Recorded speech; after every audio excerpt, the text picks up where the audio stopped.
guys, I'm Alyssa. Thank you for joining me today. So what we're gonna go ahead and go over is the 80-20 principle. This is something that, if you're into a lot of self-improvement and different things like that, you have probably heard of. And essentially what it is that 80% of your results will come from 20% of your efforts. So this is probably something that you've heard, and if you're watching this video, you want to go more into it. So I'm going to go ahead and give you all some examples and some different things to go ahead and help kind of understand. And if you have any other questions on anything, 80-20 or any other type of principles or anything like that, or want more in-depth video on it, feel free to leave me a comment and I will definitely look at those and try to make videos for y'all for different things that y'all want. So listening to Jim is kind of what sparked this video. What he said is, as a leader, we need to spend 80% of our time with the 20%. So 80% of the time with 20% of the people that are going to help. And with that, you have to learn to delegate as well. So you can go ahead and spend 80% of your time with the 20% that are, pushing your company forward, that are, helping out, making the better sales, different things like that. And then the 80%, whenever they come to you and they say, hey, I have a question on this, you say, okay, well, we're gonna go ahead and, have a meeting in just a bit. That's with the whole 100. So then the 80% that's, not really doing as much, and I'll be there and you can go ahead and do it all at once rather than spending small time on different things that really aren't going to make a huge difference. That does sound a little bit mean now that I'm saying it, but you understand what I mean. You have to delegate on what is going to really be important and what's going to really be making that difference for you. So if you decide, like A and B are going to make the difference and the rest are just not going to really matter, or they're not going to make a huge impact on your company or on your goals or whatever that you're working towards, don't spend time on those things. Spend time on the 20% that's going to make up the bulk. With that, he was also talking about the law of averages, which I don't know if you've heard or not, but basically what it is, and this is something that I'm a bit new to on the law of averages, but it does make sense. And I'm like, oh, okay, I just didn't know there was a name for it.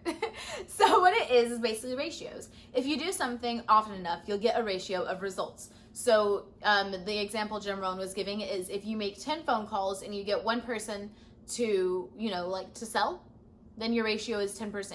And you call, you get, 10 calls, one person, 10 calls, one person, 10 calls, two people.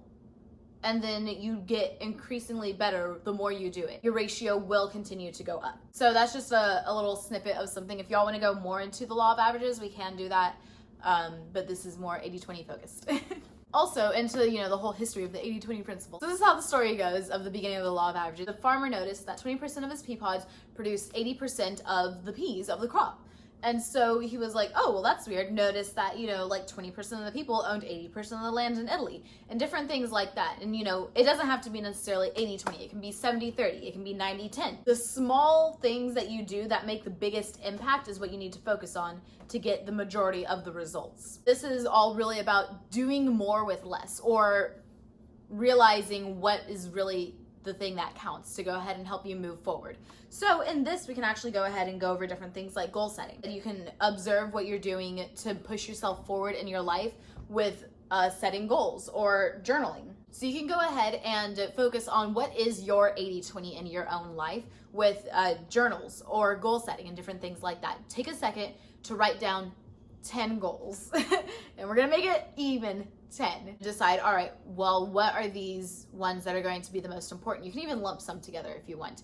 And, focus on the 2 or the 3 that are going to be the absolute most important to you. And keep a journal as well. Whenever you keep a journal, you'll go ahead and see how you really delegate your time and what really is going to matter to you and focus in the long run. So 80% of your time is at work. The fact that you're spending, or I'm spending, the majority of the time on something that's not going to help better my future is a problem. And then we need to figure out, all right, now what's the solution to fix it? So with me, it would be creating an alternate business, so something online. Also, another thing is that you don't have to get rid of the 80%, because then your 20% is going to make up the full 100. You have an office of 10 salespeople and you get rid of 8 and you just depend on those 2 to do all of the work, they're not going to feel very appreciated, and then that'll be an 80-20, and one person will be doing all the work and the other person will be slacking off, or different things like that. So that's a lot of, time and delegation and everything like that as well too. So don't completely give up everything, but be sure that you delegate your time, that you delegate your resources to go ahead and help you go forward and move forward and better and easier and swifter in life to go ahead and reach your goals faster. So that is the 80-20 principle in a nutshell. I wanted to go ahead and make this video real quick to help explain these things to y'all and how you can implement the 80-20 principle in your life as well. So like I said, Goal setting, journaling, absolutely important. And we can actually go more in depth about goal setting. So I actually did start off this journal with business ideas and goal setting. It was also with Jim Rohn. It was the 7 strategies for wealth and happiness. And so what you want to ask yourself is, what do you want to do in the next 1 to 10 years? And then you write yourself down a list of things that you want to do. You write down 50. You write down 50. And it'll be in these 6 categories. What do you want to do, see, be, have, where do you want to go, and what would you like to share? If you want to see anything more about goal setting, I will go ahead and put the link above. And I hope that y'all have an absolutely amazing day. I hope that this video definitely did help you. And if y'all have any questions or want to see any more videos on any type of principles or different things like that, leave it in the comments below. I hope that this did help y'all. Have a great day, guys. Bye.